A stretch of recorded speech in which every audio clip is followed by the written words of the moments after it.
The Bitcoin community is a Sybil attack on Bitcoin, which is my 5th essay in my numerated series. Bitcoin as a wrapper of Hashcash as a solution to the network problem Sybil attack. Consider the concept of a Sybil attack. Quote from Wiki. A Sybil attack is a type of attack on a computer network service in which an attacker subverts the service's reputation system by creating a large number of pseudonymous identities and uses them to gain a disproportionately large influence. It is named after the subject of the book Sybil, a case study of a woman diagnosed with dissociative identity disorder. Satoshi is said to have defended Bitcoin computationally from Sybil attack by creating a one-vote, one-CPU system wrapping a concept called Hashcash by Adam Back. Quote, Hashcash is a proof-of-work system used to limit email spam and denial-of-service attacks. Hashcash was proposed in 1997 by Adam Back and described more formally in Back's 2002 paper, Hashcash, a denial-of-service countermeasure. On Bitcoin's defense versus a socially led Sybil attack. While the internet creates incredible usefulness by transforming many objects into useful digital renditions, such as mail that can be sent instantly, it also allows for a near costless creation of identities. Hashcash turns the cost of verifying these identities into a cost of creation charged to the creator. However, socially, online at least, the landscape is such that protecting against Sybil attack is nearly impossible, especially since the attacker's personalities, if undiscovered, at the very least appear to act as one army. The unsuspecting general public isn't even induced to coalesce, even if they could. Satoshi's only real game theoretical defense to this possibly could be to create Bitcoin in its best form he could conceive and make it as unchangeable as possible. On the game theoretical solution of using evolvability to solve the problem of social Sybil attack. We argue that only a Sybil attacker would argue that Satoshi didn't intend Bitcoin to be secure against a social Sybil attack, and the technical details of Bitcoin can't and don't protect it from such an attack vector. We argue it must be that if Bitcoin was to be secure, it must be secured from being evolved. We argue Satoshi understood this. Quote by Satoshi. The nature of Bitcoin is such that once version 0.1 was released, the core design was set in stone for the rest of its lifetime. Because of that, I wanted to design it to support every possible transaction type I could think of. On the non-existent distance complexity between thermodynamically inconsistent Bitcoin proposals and arguments. Bitcoin, like anything, must adhere to the limits of thermodynamics. The question is where to set the limits. In money, blockchains, and social scalability, Szabo argues that where Satoshi set them is the brilliance of the system and the crux of its security and ability to trade computational efficiency for social scalability. Quote, the secret to Bitcoin's success is certainly not its computational efficiency or its scalability in the consumption of resources. Specialized Bitcoin hardware is designed by highly paid experts to perform only one particular function, to repetitively solve a very specific and intentionally very expensive kind of computational puzzle. That puzzle is called a proof of work, because the sole output of the computation is just a proof that the computer did a costly computation. Bitcoin's puzzle-solving hardware probably consumes in total over 500 megawatts of electricity, and that is not the only feature of Bitcoin that strikes an engineer or businessman who is focused on minimizing resource costs as highly quixotic. Rather than reduce its protocol messages to be as few as possible, each Bitcoin running computer sprays the internet with a redundantly large number of inventory vector packets to make very sure that all messages get accurately through to as many other Bitcoin computers as possible. As a result, the Bitcoin blockchain cannot process as many transactions per second as a traditional payment network such as PayPal or Visa. Bitcoin offends the sensibilities of resource-conscious and performance-measuring maximizing engineers and businessmen alike. Instead, the secret to Bitcoin's success is that its prolific resource consumption and poor computational scalability is buying something even more valuable: social scalability. We present Szabo's argument and allege it to be concordant to ours, that Bitcoin's great value proposition for the world lies not at all in evolving it to be a money by the definition of the properties of idealness that arguments such as the libertarian, the Austrian, the Safedinian systems, etc. would purport. Thus, we see all attempts to render the thermodynamic setup of Bitcoin's design as part of a greater Sybil attack on its ability to capacitize and secure the wealth of the global economy, thus allowing the major currencies to float under their own respective moral and sovereign order, and all attempts to render and explain it as a money that replaces those currencies as attempts to break its thermodynamic limitations. On the nature of a social Sybil attack. The simple defense to a social Sybil attack is to assume that all of the loud memeing voices and memes are products of, and themselves, Sybil attacks. Thus, all of the main narratives and heroes are understood to be part of an attack on Bitcoin's thermodynamic setup. Bitcoin isn't perfect. However, to design it to be a preconceived notion of money is to not consider its thermodynamic limitations, to which the acceptance of was the basis of its genesis and the basis of its capacitance. Thus, to pitch it and describe to people as such, as a preconceived notion of money, is also to be equally as careless. On memeing to meatspace as a counter to the problem of social Sybil attack. As an analogy to Satoshi's one CPU, one vote solution, we should consider usefulness in regard to that which memes as being that which memes to those in meat space, i.e. the real world to real humans. This addresses the problem of Sybil attack, which only makes it seem as though an idea is useful. Ideas that meme in meat space are useful even though they don't appear to be. Ideas that meme on the internet are probably not useful, but rather are constructed to appear as though they are. Szabo teaches this. We re-visit it. On hidden shallowness of distance complexity and the effects of observations of coalitions. If an argument from a Sybil attacker is seen as multiple arguments with distance complexity, the Sybil attack would seem like a well-supported argument for multiple groups. Here, the distance complexity would be forged, like a fake rhinestone, with some added construction as the complexity icing on the cake, so to speak. The complexity in this case simply serves to obfuscate the fact that there is no meaningful distance between the arguments because they originate with only a very small group of persons colluding to Sybil attack the community. But really, beyond the Sybil attack, such arguments with shallow complexity distance boil down to a coalition of thieves that have no respect for the thermodynamic limitations Nick, Szabo, and Satoshi each explain. Thieves who would themselves steal from each other given any chance to not get caught. Many such persons, but not so many, are in fact quite bound from being able to collect their bounties they stole because the thermodynamic limitations that extend to the transactional limitations of the system preclude them from being able to do anything meaningful with their bitcoins without at the very least creating an immutable paper trail evidence linking them back to their crimes.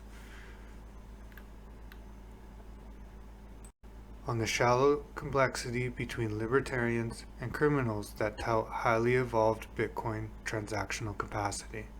Satoshi wrote as if being not himself a libertarian, quote, "It's very attractive to the libertarian viewpoint if we can explain it properly. I'm better with code than with words, though."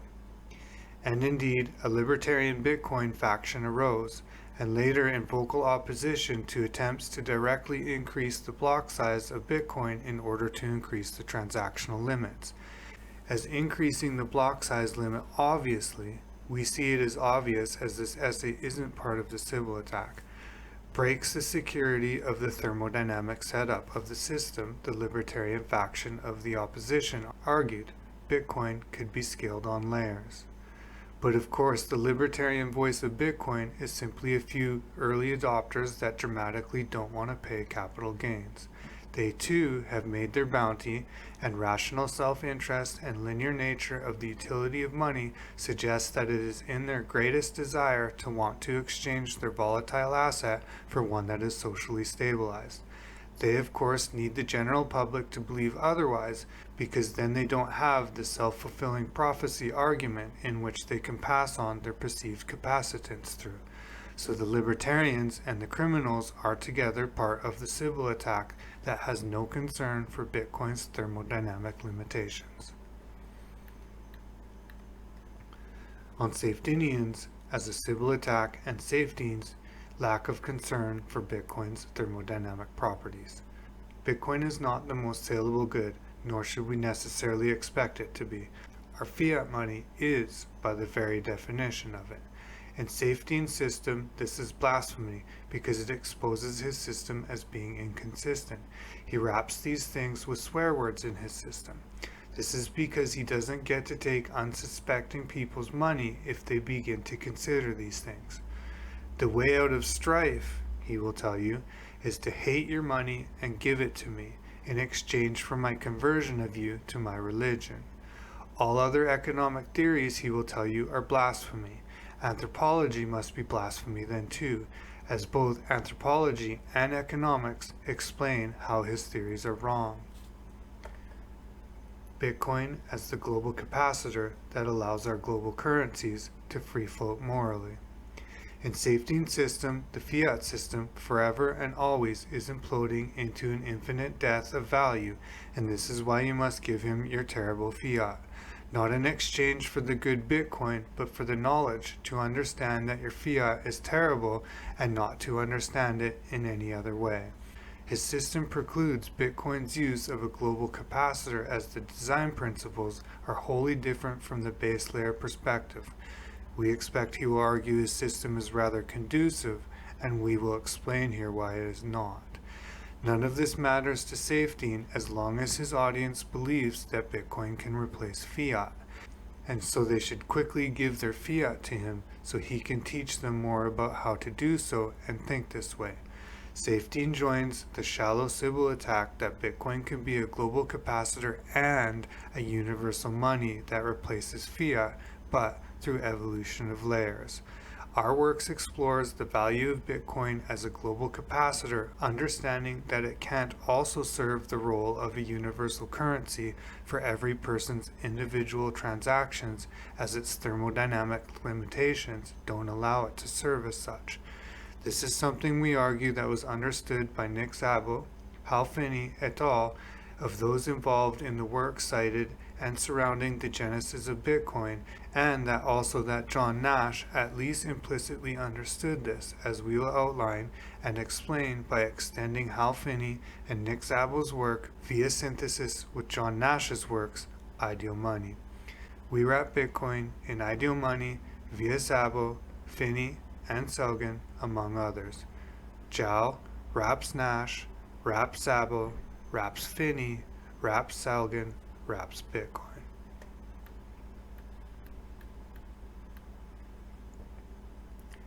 On the truth of Truthcoin and the shallowness of complexity distance from the Mt. Gox thieves. Below is a video of an interview with Paul Stork, where he tries to explain how the concept of the thermodynamic limitations of Bitcoin being such that it can only be used for capacitance rather than in everyday coffee money is psychological corruption. The passage is long, so we mean to end this essay with it. Notice he wraps Roger Ver's argument, showing there is zero complexity distance between each of their views. The legal metaphor is notable since one's axioms about money would certainly affect one's perspective of law and its relationship to the problem of Bitcoin's optimal design. The thing with Lightning is there is no way we could possibly understate the amount of just psychological corruption that has happened to people because of the block size war. So it's not It's not even anything against the light. Again, I believe in pluralism, and I think we should try all these things. But what happened was there was a scaling war. People said, we want large blocks. Other people said, that's a bad idea. And then the large block people said, well, what are we going to do instead? And the small block people, myself included, we were like, well, here's this idea, this Lightning Network. This is much better because now instead of global state, which is like the UTXO set or whatever, which is like clearly not going to work very well, we have this thing where you prep it and then you have this whole second network, and then there you are responsible for your own little payments and no blockchain. So isn't that great? And that's how it started. And then what happened was the large blockers started to critique the Lightning Network, and many of their critiques were wrong or just nonsensical. So they were saying this and that. They clearly didn't know of it. It was the same BS that is happening now with DriveChain, basically, where there was a time when you could watch the original SF BitDev's Lightning presentation, and I would check in month after month. I would check back at it because what I noticed, I watched it the first time. I said, oh, this only has like 300 views. I'm like the 300th person to learn about the Lightning Network, the future of Bitcoin, the greatest technology like ever invented in the history of mankind up to this point. And I'm like, okay, that's weird. I'm like number 300. And then I would come back because I was like, this is a very difficult thing to understand. So I was like, oh, I have to watch it again. And it was like 314. I was like, oh. You can count me in that. You can count me in that. I was number 14. And then, so then I started to turn it into a little project where I was like, why aren't the critics watching this video? Like, I was like, why doesn't people who hate on Lightning, Roger Ver, whatever, whoever it is, whatever, take your pick, long list of people who could have. I was like, these people, are they watching it, or did they maybe they downloaded it somewhere and they played it to an auditorium full of people? I'm like trying to figure out, and month after month, year after year would go by, and it took like 2 years for this thing to get to 400 views or something. This was like the only resource other than the white paper, which, no offense to the people who wrote the Lightning white paper, I'm sure they did it, they poured their heart and soul into it, I bet. I found it to be, those butterfly diagrams, I thought it would have been better if they just weren't in there. I couldn't make any sense of it. All the naming was horrendous. The presentation was good though. But only 400 people on the planet Earth. And this is, I don't know exactly how YouTube is counting when I watch it like 5 or 6 times. Like, do each of those counts? I guess, my guess is that they must. Because otherwise, how could that Gangnam Style video get to like 1 billion, right? You know, so like, I was like, what the heck is going on here? And the answer is that no one knew anything about the Lightning Network, people for or against. Yeah. No one knew. Yeah, still today they don't. I've been listening to other Lightning podcasts, and I think they're starting to get it now. But the supposedly very technical people, they didn't have any. Even the Bitcoin Core wizards, they were not paying very much attention to the Lightning protocol and what was supposed to do, and so they didn't know the details. And there's also this split, like the Tej Draja. He said at some point that the other guy, Joseph Poon, was saying that Lightning would scale everything, would fix the entire world, etc. And he was more like, no, this can facilitate some transactions like between exchanges and etc. But it won't scale Bitcoin to the entire world. Yeah. But that was the thesis that won the minds of people, and everybody thought that. And still to this day, like Tej Draja will say that the sub fee HTLCs that do not exist, you can send an HTLC on the Lightning Network, and they actually do not exist as HTLCs. It's just a fake imagined construct. He's 100% right about that. He says that should not happen, and like apparently it's actually worse. But the crazy thing is, it seems to me that Peter Todd is not aware of that, because that happened also a few days ago. Because he posted a screenshot with a bunch of 1 Satoshi transactions, like, oh, it's working. Yeah, like how can he not understand. So we can explain this to the audience, maybe, which is that the reason why there's no HTLC below the dust limit, the fee dust limit, is that the HTLC costs a certain amount of bytes to just write into the transaction, and it expands the size of the transaction such that at whatever fee rate you were paying before. See, because it's not, fees in Bitcoin are per byte. It's how much ink you use. So let's say you have this is how, for example, people like Roger Ver, when they had to combine like 5,000 inputs or something, they could pay hundreds or thousands of dollars in transaction fees. I'll